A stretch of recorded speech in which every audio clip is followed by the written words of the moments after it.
Halo, selamat datang di channel Ruang Taktik. Di video kali ini, kita akan analisis pertandingan Piala Eropa Grup B yang mempertemukan Spanyol menghadapi Kroasia. Spanyol mengawali kiprahnya di Euro 2024 dengan kemenangan meyakinkan atas Kroasia. Tim asuhan Luis de la Fuente tersebut berhasil mengandaskan perlawanan Luka Modric dan kawan-kawan dengan 3 gol tanpa balas. Tak lagi kental dengan tiki-taka, Spanyol bermain lebih dinamis dan variatif, bisa bermain possession dan juga bisa bermain lebih direct dengan umpan-umpan vertikal.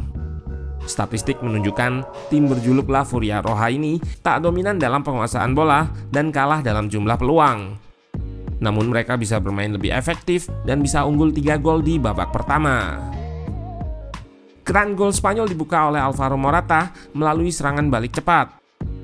Gol kedua dari aksi gemilang Fabian Ruiz, dan gol ketiga diinisiasi oleh Lamine Yamal dengan visinya.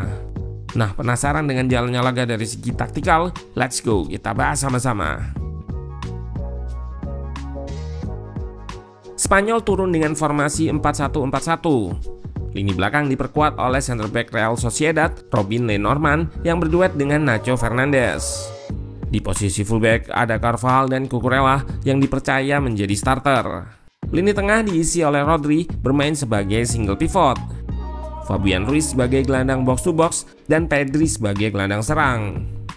Lini depan diisi oleh Nico Williams dan Lamine Yamal di posisi winger, serta Alvaro Morata sebagai ujung tombak. Sementara itu Kroasia turun dengan formasi 4-3-3. Sutalo dan Pongracic di posisi center back, diapit Stanisic dan Gvardiol di pos fullback. Lini tengah diisi oleh trio Brozovic, Modric, dan Mateo Kovacic. Di depan, Ante Budimir sebagai penyerang tengah dan Kramaric serta Lovro Mayer di posisi winger.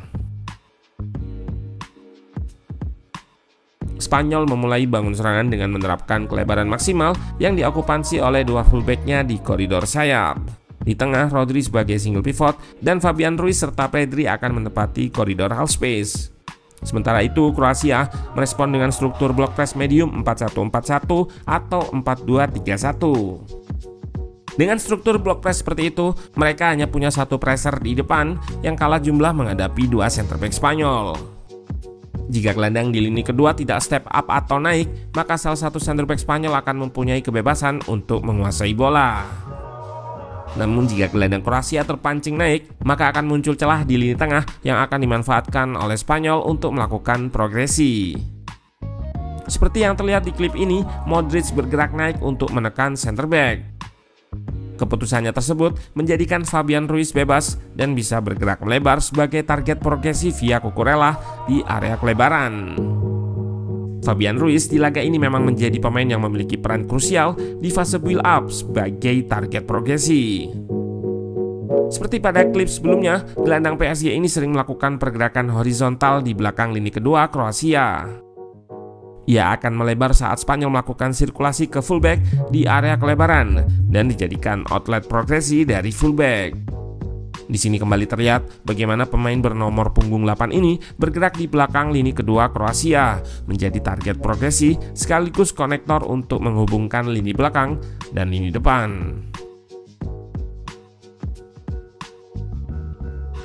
Di pertengahan babak pertama, Kroasia sempat mengambil alih dominasi penguasaan bola. Ketika on possession, bek kiri Kroasia, Joško Gvardiol akan naik untuk jaga kelebaran di sisi kiri bersamaan dengan Kramaric yang akan invert masuk ke tengah.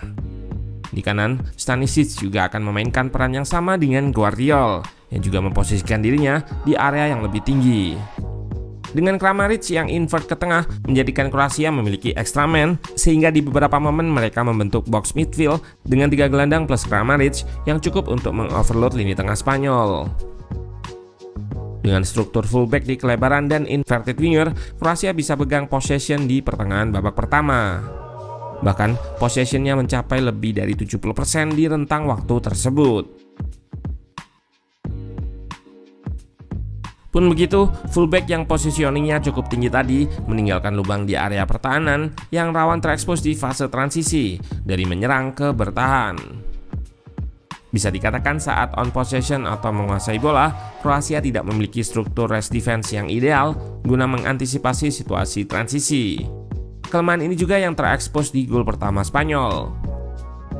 Berawal dari long ball dan second ball yang dimenangkan oleh Spanyol, tidak ada tendensi dari Kroasia untuk lakukan counter press di lini tengah.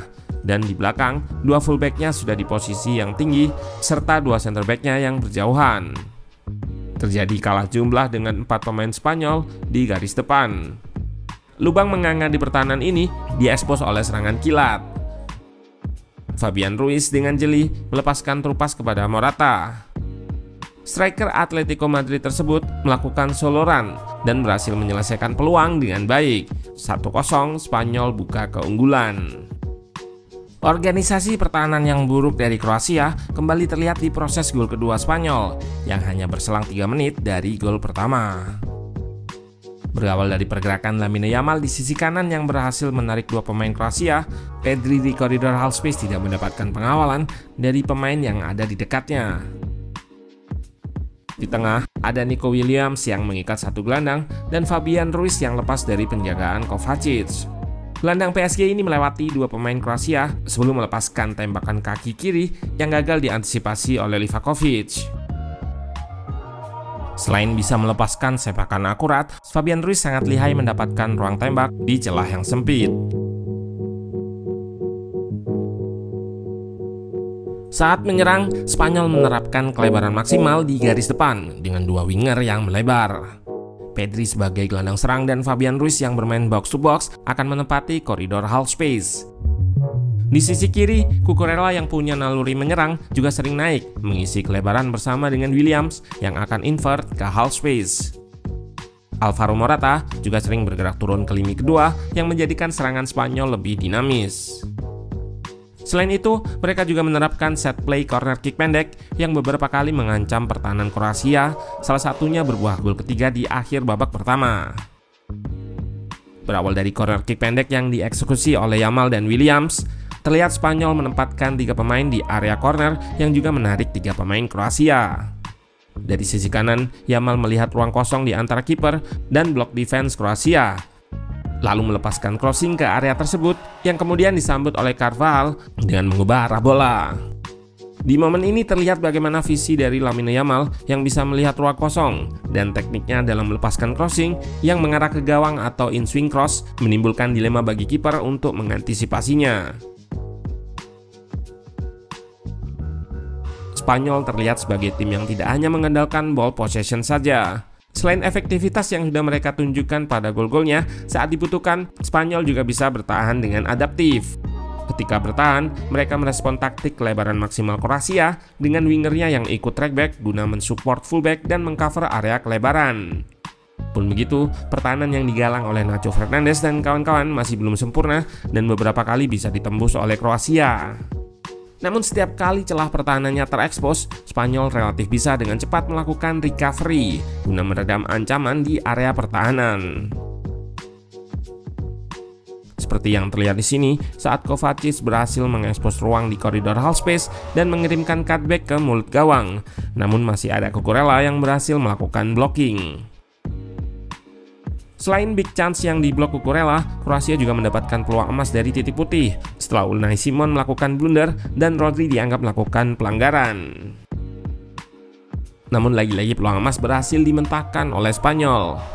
Tembakan Petkovic ditepis oleh Unai Simon dan Perisic yang menyambar bola rebound dianggap offside karena kakinya sudah masuk ke kotak penalti sebelum bola ditendang. Meski belum sempurna, Spanyol bisa meraih kemenangan meyakinkan atas tim langganan semifinal Kroasia. Selanjutnya, Spanyol akan menghadapi Italia di laga kedua grup B yang juga berhasil meraih kemenangan atas Albania 2-1.